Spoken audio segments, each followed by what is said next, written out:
سورہ فصلت کی آیت نمبر 33 ہے۔ اللہ تعالی کا فرمان ہے وَمَنْ أَحْسَنُ، اور کون زیادہ اچھا ہے، قولاً، بات کے اعتبار سے، ممن، اس شخص سے جس نے دعا، بلایا، الی اللہ، اللہ کی طرف، وعمل، اور اس نے عمل کیا، صالحاً، نیک، وقال، اور کہا، اننی، بے شک میں تو، من المسلمین، فرما برداروں میں سے ہوں۔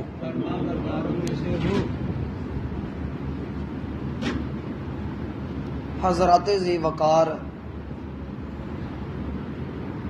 پچھلی آیات میں اللہ تعالیٰ کی ایک نعمت کا ذکر ہوا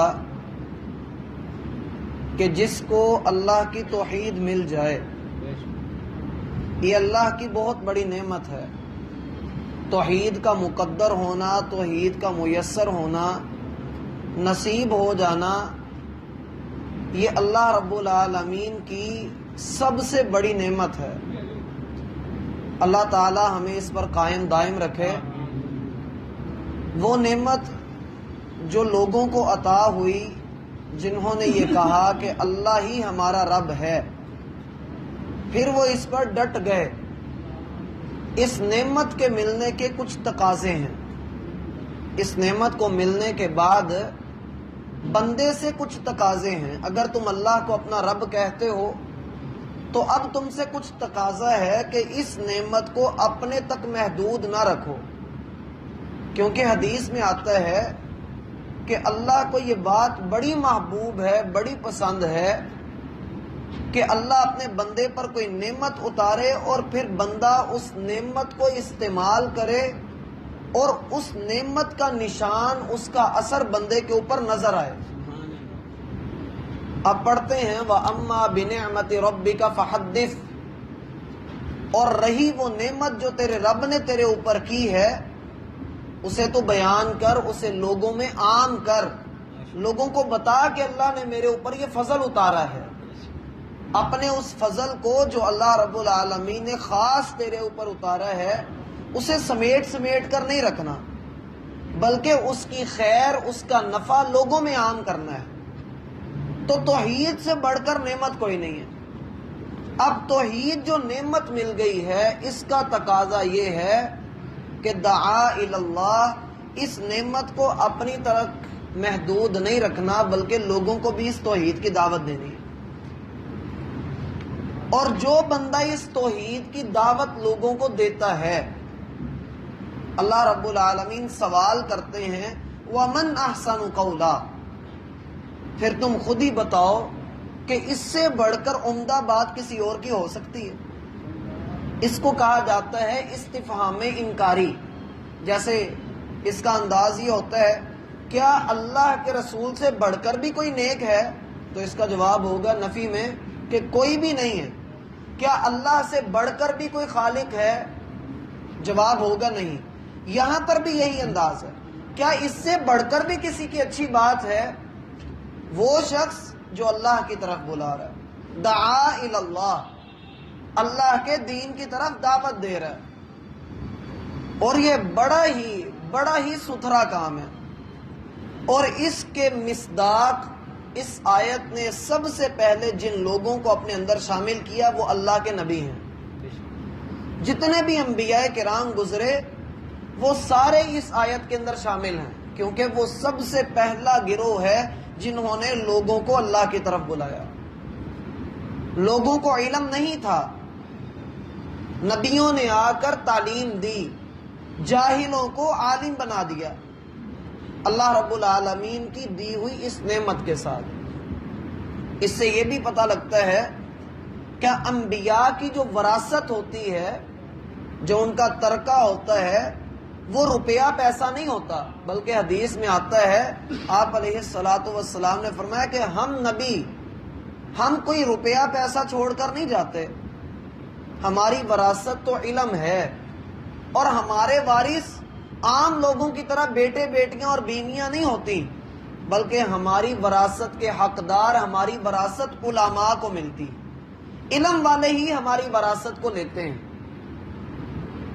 اور دوسرا جو اس گروہ کے اندر انبیاء کے بعد شامل ہیں وہ ہیں صحابہ کرام۔ اس سے یہ پتہ لگتا ہے کہ دنیا کے اندر اس وقت نبی صلی اللہ علیہ وآلہ وسلم کا جو مقام ہے، قیامت تک بھی کوئی بندہ نیکی کرتا رہے تو وہ اس مقام کو نہیں پہنچ سکتا، صرف اسی ایک چیز کو لے کر۔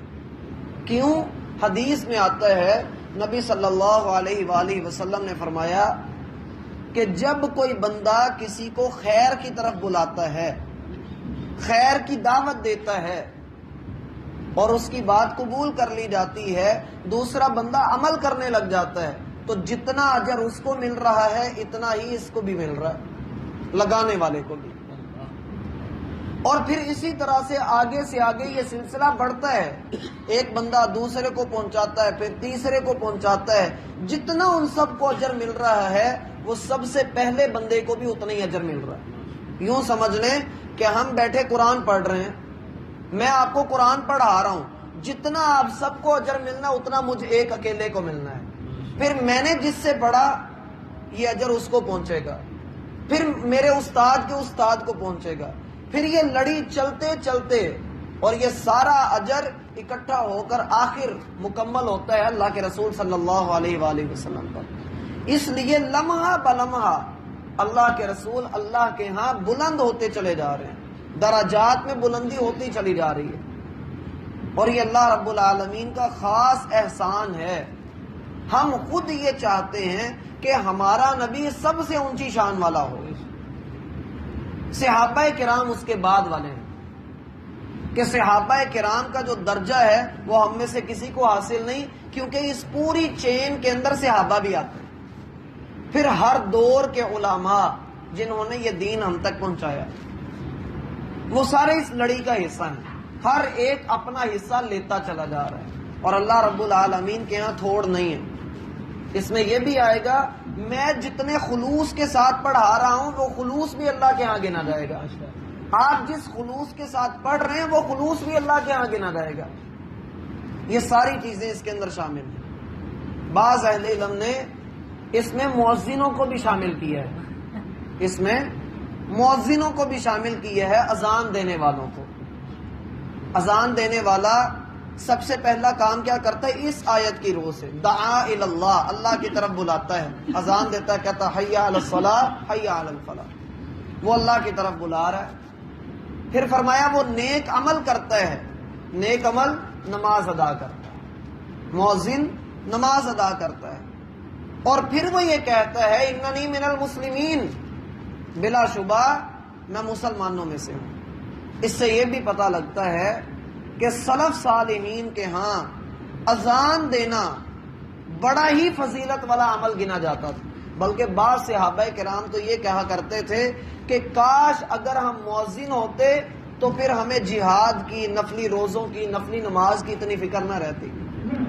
اور بعض روایات میں بھی آتا ہے کہ آپ علیہ الصلوۃ والسلام نے فرمایا کہ اذان دینے والا اسی طرح ہی ہے جیسے جہاد کرنے والا ہے، تو کوشش کر کے ایک آدھی اذان دن میں دے لیا کریں، کوشش کر کے ایک آدھ اذان دن میں دے لیا کریں تاکہ اس فضیلت کے بھی ہم حامل ہو جائیں۔ حدیث میں آتا ہے کل قیامت والے دن مؤذنوں کی گردنیں سب سے لمبی ہوں گی اجر کے اعتبار سے، یعنی وہ سب سے اونچے ہوں گے۔ آپ کے ایک بھائی ظہر کی اذان دینے آتے ہیں، وہ بھی تاجر ہیں، کافی دیر پہلے آ کے بیٹھ جاتے ہیں، 12:15 بجے وہ آ جاتے ہیں اور پھر اذان دیتے ہیں، احسان صاحب کو پتہ ہے نا آپ سب کو۔ تو فضیلت حاصل کرنے کے لیے بندے کو محنت کرنی پڑتی ہے، بلکہ عبداللہ بن مسعود رضی اللہ عنہ تو کہا کرتے تھے کاش میں مؤذن ہوتا، کاش اللہ کے رسول مجھے بھی مؤذن بنا دیتے۔ تو یہ بڑی فضیلت والا کام ہے، اور اذان دینا اس کے لیے بہتر ہے جس کی آواز بھی خوبصورت ہو۔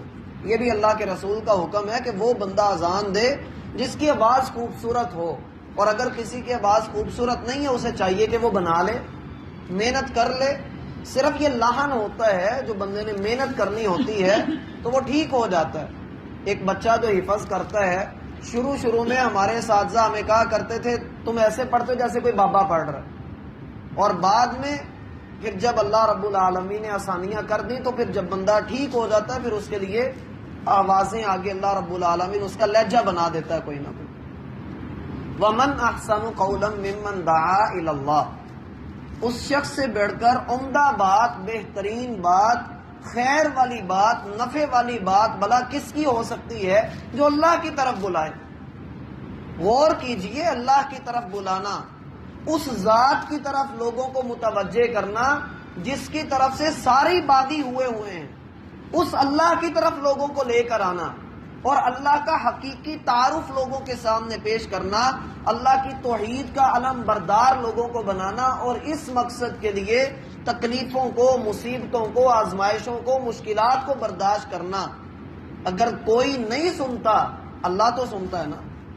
اللہ کہہ رہا ہے کہ تجھ سے بڑھ کر اچھی بات کسی کی نہیں ہے. کیوں؟ تو اللہ کے دین کی طرف بلا رہا ہے. اب ہم پر بھی لازم ہے کہ ہم اللہ کے دین کی طرف بلائیں. جس حد تک ممکن ہو سکے ہم لوگوں کو اللہ کے دین کی طرف بلائیں. بعض لوگ ڈر جاتے ہیں دین کی بات کرتے ہوئے کہ اگر میں نے بات کی تو میرا تعلق خراب ہو جائے گا، یا بندہ مجھ سے ناراض ہو جائے گا، یا پتہ نہیں کیا ہوگا. تو میرا بھائی، اللہ رب العالمین بندوں کی حفاظت کرنے والا ہے. اگر وہ اپنے دین کی حفاظت کرنے والا ہے تو دینداروں کی حفاظت بھی وہی کرتا ہے. تو کسی سے ڈرے بغیر بندہ حکمت کے ساتھ، نرم لہجے کے ساتھ، اچھی نصیحت کے ساتھ اگلے کو دعوت دے. دعوت میں بنیادی چیز نرمی ہے. آپ کسی کو بھی دین کی طرف دعوت دیں، نرمی سے دعوت دیں، حکم نہ صادر کریں بلکہ نرمی سے دعوت دیتے رہیں. ان قریب اللہ آپ کی بات میں اثر پیدا کر دے گا. اس کی تفصیلات کہ بندے کو اللہ کے دین کی دعوت کیسے دینی چاہیے، یہ انشاءاللہ ہم اگلی ملاقات